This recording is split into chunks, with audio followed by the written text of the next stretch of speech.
Thank you all for joining us here at I-80 Sports, where today we continue our 32-part 2021 team previews. Tonight's team, the New York Rangers. Thank you all for joining us here again at I-80 Sports.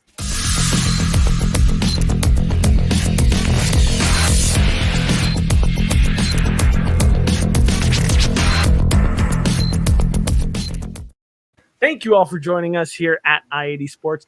Make sure that you follow our website down below, i80sports.com, for all of our team previews that we have already had at this point, because we've only got one more video left, and that is the logo that is currently on my jersey. The New Jersey Devils are the last team that we're going to cover here. But that being said, we're covering the Rangers today. If you're not a fan of either of those two teams, go and check out our previous videos and then come back here for your Rangers and Devils preview. But you can also check out all of our content on our YouTube page, which, if you're here on YouTube, make sure you like, comment, and subscribe for all of our regularly scheduled NHL content that we've got coming up once we're done with our team preview series.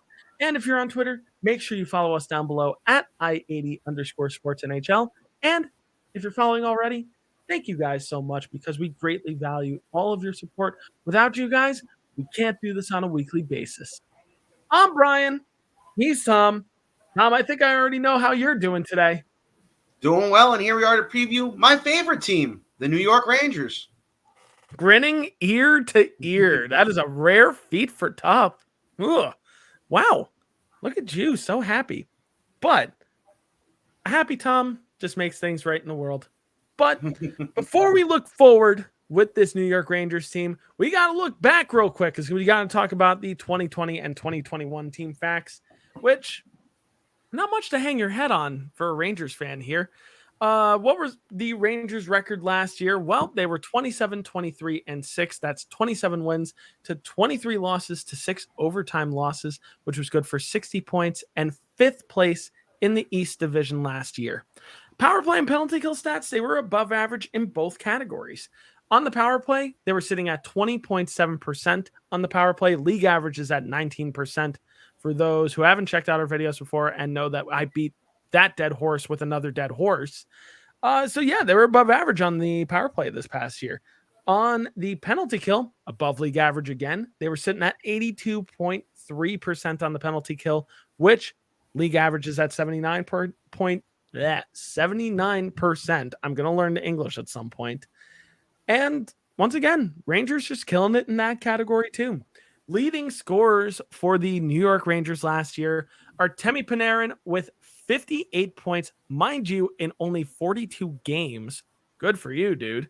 Mika Zibanejad with 50 points, and Ryan Strome with 49 points. Quite a season last year for Ryan Strome. Pretty surprising. Some key additions and subtractions here for the New York Rangers. I think we will see a little bit of a trend here in terms of the additions, but I'll let you guys kind of point that out.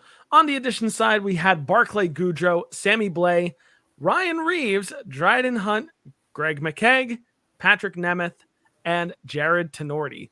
So some big boys being added there, and I'm wondering if that's maybe a response to a certain incident with a certain Washington player that you may or may not have heard, maybe Tom Wilson.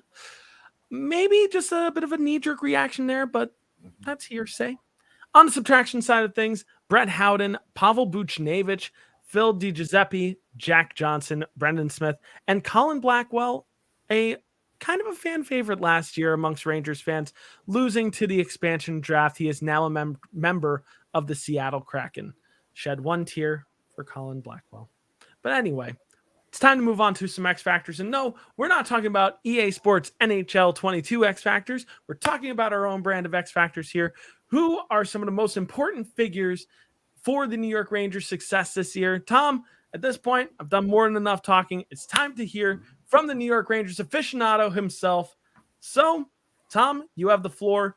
Who are some X Factors here on the New York Rangers this year? Well, obviously, you have your two biggest ones in Mika Zibanejad and Artemi Panarin. Those are givens right now. You know, Panarin is Panarin. Zibanejad had a little bit of a rough start last year, But to come back and get 50 points in 56 games after the start he had, that's great. That's great. Zibanejad's already been named to Team Sweden. If he would have played all 82 games 2 years ago, he would have been pushing 60 goals. I don't know if that's going to happen per se, but if he could say get around 40 goals this year, that's good enough for me. That's good enough for me. Some other X factors right here are the two young guys, Capo Caco and Alexis Lafreniere. But an X factor that kind of builds into them being X factors is the new man behind the bench, the new man in charge. Mr. Gerard Gallant was hired in the offseason. David Quinn is gone, is no more. David Quinn is no longer the coach of this team. I was never a David Quinn fan. I was never a David Quinn detractor. But the way David Quinn ran this team last year made me dislike him more and more each time I watched them play. Gallant has said this year, the kids will play. Kako will play. Lafreniere will play. Kravtsov will play. He's been playing them in the preseason. More minutes than Quinn did. Quinn, for some reason, liked to bench Capo Caco after he would score a goal or have a good shift with Panarin. To teach him a lesson? Why? I don't know. He's not some freshman kid in college. He played in the top league over in Finland with professionals. What does teaching him a lesson have to do with anything? Same thing with Lafreniere. Lafreniere isn't some kid who doesn't know what he's doing. He was only the top junior hockey player 2 years in a row, pretty much, and only dominated the World Junior Championships the 1 year he played in them. So I don't understand what teaching those two a lesson would have done. Alas, this is not my Rangers round from last year because Quinn is no longer behind the bench. Gallant has played these guys in top six roles. Gallant has played these guys on the power play. Gallant has played them on the penalty kill. So it's a huge, huge X factor in what Gerard Gallant's going to do with this team this year. He's also trying to teach them to play a simpler game, to chip pucks out, to get pucks in deep, just to play a simpler brand of hockey in order to win more games. And I do indeed think it will work. Gerard Gallant is a proven winner everywhere he's went. Gerard Gallant has been able to take teams that everyone left for dead and turn them into first-place teams, like down in Florida, Stanley Cup finalists, like out in Las Vegas, or just outright world champions like he did with Team Canada last year. And like I said, and I hate to sound like a broken record, but like I said in an episode months ago, this might be the best personnel Gerard Gallant has had to work with in his career as a head coach. This might be the best collection of talent that he's ever had. So I'm curious to see how this will go over with Gallant. Now, not so much for Zibanejad and not so much for Panarin and not so much for even Adam Fox. We already know what they're capable of. But like I said before, to harken back to what I said before, I'm really, really excited to see what Capo Caco, Alexis Lafreniere, and Vitaly Kravtsov to a lesser extent can do with Gerard Gallant as their coach now. And not David Quinn. Not stapling him to the bench. Not playing Kravtsov on the fourth line while you play guys like Colin Blackwell and Phil DiGiuseppe ahead of them because they have seniority. This is not college hockey. This is the NHL. So like I said, Gerard Gallant, another huge X factor. Turn it over to you, Brian. Yeah, I mean, for me, first of all, really good thoughts on your part in regards to your X factors. For me, there are a few very obvious X factors here. Number one is Norris Trophy winning defenseman Adam Fox. And Fox is one of the best defensemen in the league, and he proved it last year with 47 points in 55 games last year. He was fantastic on both ends of the puck. He may have been the best quarterback of any power play last year. No exaggeration. Adam Fox could very well continue that production this year. Next, for me, is a tie between Artemi Panarin and Mika Zibanejad. Despite only playing 42 games last year, Panarin still put up 58 points, which translates to 116 points in a full 82-game season of work. That's some unreal production by Artemi Panarin. Zibanejad is still proving that he is one of the best centers in the entire league, and though having his slow moments last year where he was trying to get it going, trying to figure things out, he still put up 50 points in 56 games last year. That's nearly a point per game pace. Not bad whatsoever. The Rangers lineup could be quite offensively potent this year, if I do say so myself. And Though you did add some bigger guys, some guys to, maybe protect some of the younger guys, protect the smaller guy like Artemi Panarin. This is still offensively potent. But that being said, their success relies on the success of starting goaltender Igor Shesterkin this year. Shesty finished the season strong, but was very streaky last year. And yes, he had moments where he was battling through injury. All goalies do. There's a lot of hype behind Igor Shesterkin. A lot of people saying that he could very well become an elite goaltender in this league. I don't disagree, but it's time for him to show us why. And I think this season is that season where he shows us exactly why he is being billed as a future elite goaltender in this league, and why Rangers fans could very quickly forget about Henrik Lundqvist in just short time. Igor Shesterkin's stellar play in net will certainly help forget that and not let Rangers fans yearn for the past, like a lot of people do when they talk about Mark Messier. Now, talking about some breakout candidates, maybe somebody coming into their rookie season, haven't really gotten a good sniff of the NHL yet, or maybe perhaps somebody who has played a couple years at this point or played a year and could break out in a big way this way, could maybe have a career year this year. Tom, who do you think is a breakout candidate or breakout candidates for the New York Rangers this year? Well, you know something? I was really torn on this one. I really was. But I got to go with somebody a little obvious here. And, you guys know I like to go off the chart. Sometimes I like to go off the grid. I like to reach way, way back for stuff like this. But I just can't do it right now. And I'm going to go with an obvious one here, and that's Kaapo Kakko. He has looked great in the preseason. He has looked great. Had a great breakaway goal versus the Devils the other night. Had a great preseason game versus the Bruins last week. He looks like a brand new player this year. And like I said before, I am wondering if that's got something to do with the new coaching staff. He's finally going to be able to play top 6 minutes. He's finally, hopefully, not going to get benched for no reason. He's going to get played with Artemi Panarin. And I was actually talking with my dad before today, believe it or not, about this. And you would read interviews with Kakko that he would give with the Finnish newspapers, and he would sit there and say, I don't understand why I'm being benched. I go out there and score a goal, I get benched. Well, who do you think you should be playing with? I don't understand why I don't play with Panarin, why they play other players like Foss and Blackwell with Panarin, and I don't play with Panarin. Who's going to play top 6 minutes this year? He's going to play with Panarin. He's looked great in the preseason. He made strides last year as a very good defensive player. He's going to see time on the penalty kill. I don't know if Kaapo Kakko is going to go out and win an Art Ross trophy this year. I don't know if Kaapo Kakko is going to go out and score 50 goals this year. But if we could see 15 to 20 goals out of Kakko this year and maybe get 50 to 60 points out of him this year, I'm fine by that. I'm perfectly fine by that. And then we really are seeing the Kaapo Kakko that we all thought we would see. And maybe if you look at it, it wasn't his fault after all over these last 2 years. We shall see. So you went with an obvious breakout candidate. I'm going to go with an obvious breakout candidate. And no, I'm not going to piggyback on Tom's thought with Kaapo Kakko, because there was a guy last year who was picked number 1 overall, and that man's name is Alexis Lafreniere. Laffy could see consistent first-line minutes this year, which he did not see last year. And he could be lining up with the likes of Mika Zibanejad and Chris Kreider on a nightly basis. That alone is going to up his production. But this kid is a pure goal scorer. And former head coach David Quinn, quite simply, did not utilize him correctly in his rookie season.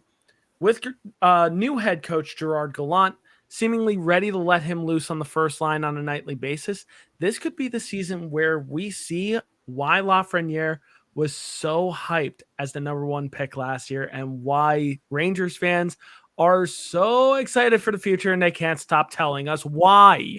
So they're just going to continue that if Lafreniere does produce this year, which, to be honest, I do think there's a good possibility that he does, much to my chagrin. But even still, we're going to just skedaddle past that. Next, we're going to talk about our potential opening night lineup. And, we usually say take this with a grain of salt, but we're like right up against the beginning of the season at the moment. This is pretty close to what the opening night lineup could look like at the beginning of the year. Though I will say this, For these next two potential opening night lineups for the Rangers and for the Devils on the last video, Tom did take some liberties with this lineup in terms of what he thinks that this lineup should look like.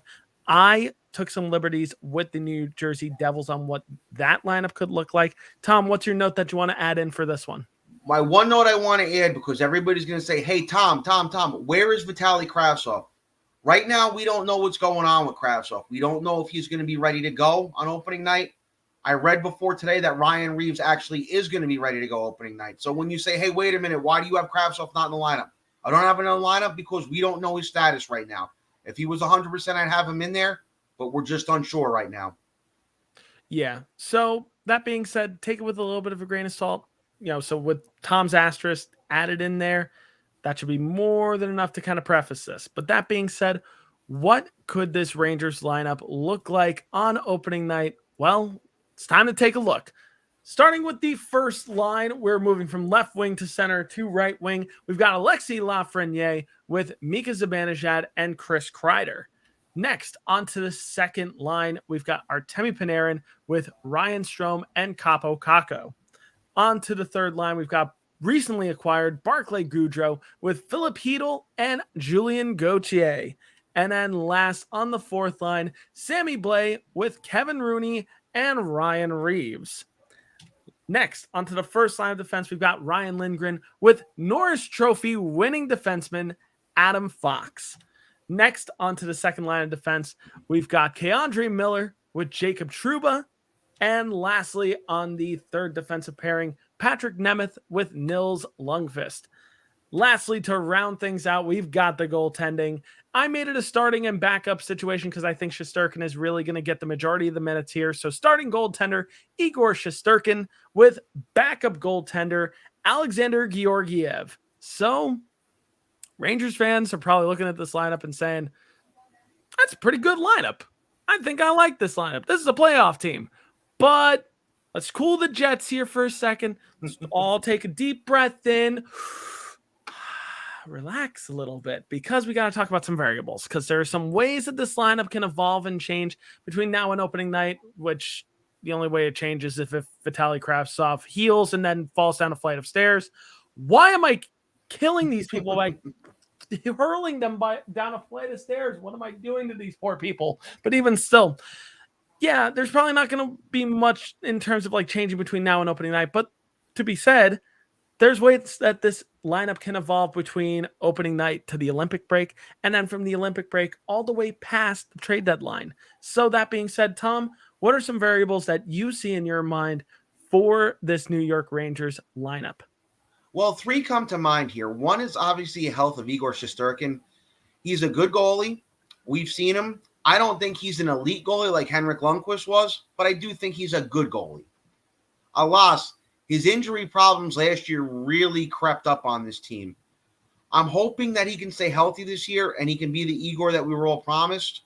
But if he gets hurt and you're relying on Georgiev and maybe Keith Kincaid to come up as your 1-2 goalie tandem, it could spell some trouble for this team. Another interesting variable is the status of Nils Lundqvist. Right now, he has that spot. But the margin of which he won that spot over Zach Jones was paper thin. The hope is that Lundqvist can come in and be everything he was hyped to be. He was a great defenseman in the Swedish league. He broke a record last year. I think he had the most goals for a player under 21 over there in Sweden. And right now he's going to start as in the top 6 on this team. But the thing is, should he show any sign of struggle, I could see him being sent down and Zach Jones being brought up. My third and final one here is the curious case of Morgan Barron, believe it or not. Right now, Barron is not projected to be in the starting lineup on opening night. And I'm not even sure Barron will be with the taxi squad. They might want to send him down to play in Hartford. That's all good and fine. But I'm a big fan of Morgan Barron. He's a big center. And he really wasn't a center in college, but he was a point-per-game player at Cornell. He was more of a winger at Cornell than center. He went to Hartford last year and was asked to play center, and a lot of people said, oh, it'll never work. He was mostly a winger in college. He'll never work at center. It was only a point-per-game center last year in Hartford. And this, in theory, is why I didn't agree with bringing Ryan Reeves in. Goudreau, I kind of understood. Blais, I kind of understood. Both big, gritty guys. Both have won Stanley Cups. Reeves has kind of been there in the finals, but he was in and out of the lineup with Vegas. And this is why I didn't like that Ryan Reeves deal, because it keeps Morgan Barron off this team and down in the minors. I do really think Morgan Barron needs to be up here, and Morgan Barron needs to play. Now, the reason why Morgan Barron needs to play is this.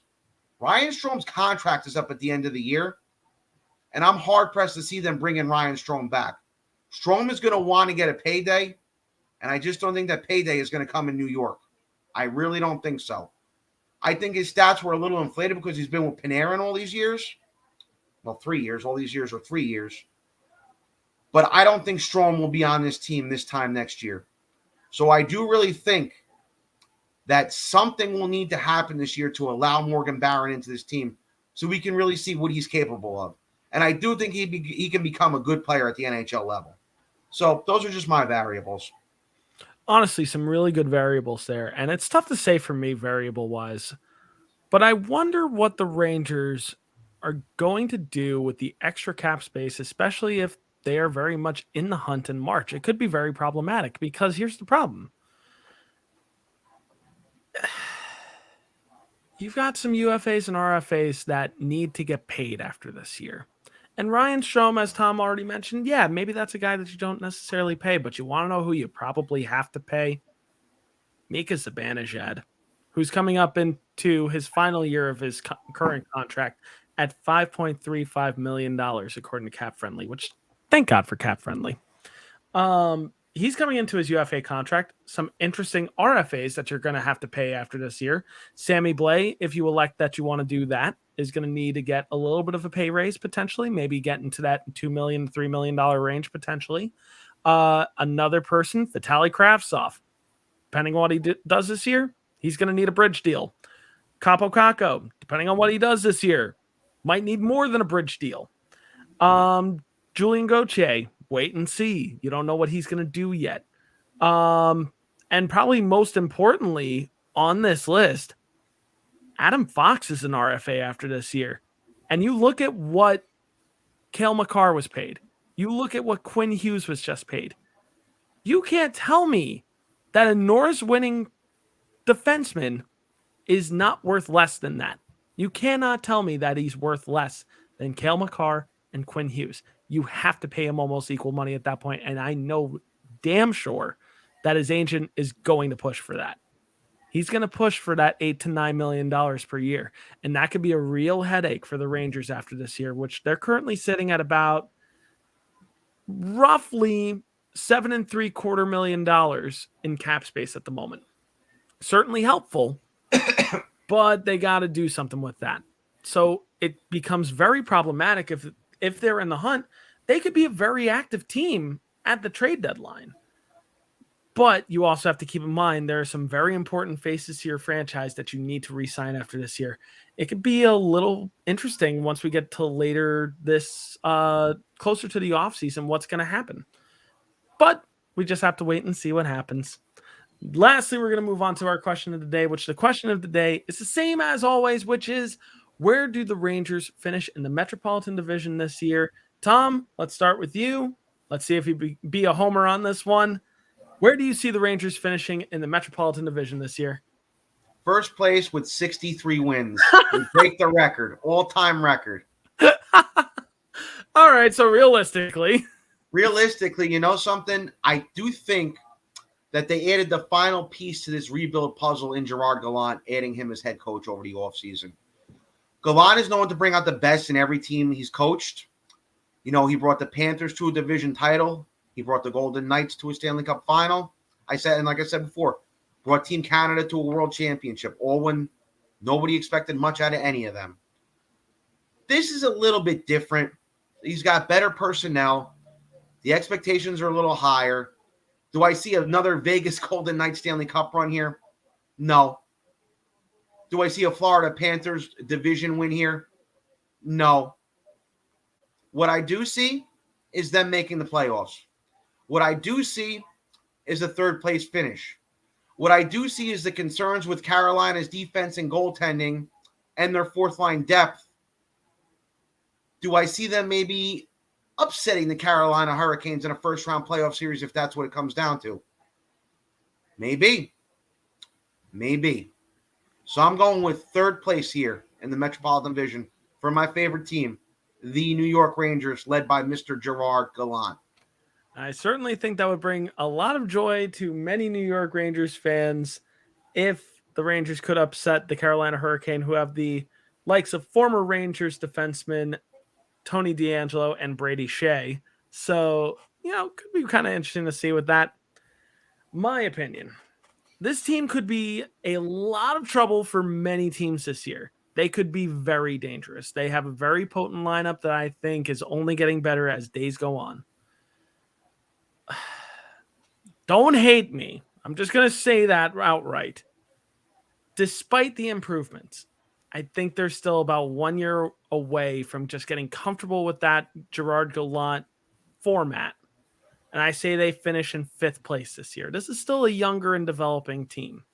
Next year is the year that they not only make the playoffs, but they start making the playoffs on a yearly basis after that. I think this team is built right now that once they make the playoffs, they're not leaving anytime soon. I think they will be a perennial playoff team in the next few years. I just don't know if it's just quite yet. And it's part of it is just the offseason that they have. The additions that they made, I just don't think make them a better team at the moment. I think there are a couple teams that had better off seasons that I think really improved their team in the Metropolitan Division, and we'll just kind of get there when we get to the Devils. But just in general, I just think the Rangers are really, really close. It could be push or shove, and they're going to be fighting all the way up until the very final day. And my honest prediction is 5th place. That being said, could they finish higher than that? Absolutely. Do I think that they could finish higher? Yeah, there's a good likelihood that I might be eating my words, but we're just going to have to wait and see. This is exactly the way the games are played. But guys, as per usual, what do you guys think? Do you agree? Do you disagree with our takes? Make sure that you comment down below. Let us know. And while you're there, drop a like and subscribe for our final remaining team preview. It's amazing that we're already at the end of this journey, but you got to make sure you also subscribe not only for the final team preview, but our regularly scheduled NHL content that we've got coming up on the docket. And we want you to join us along for the ride in the regular season this year as we break down all the news and notes around the league, as well as other important details to our favorite teams.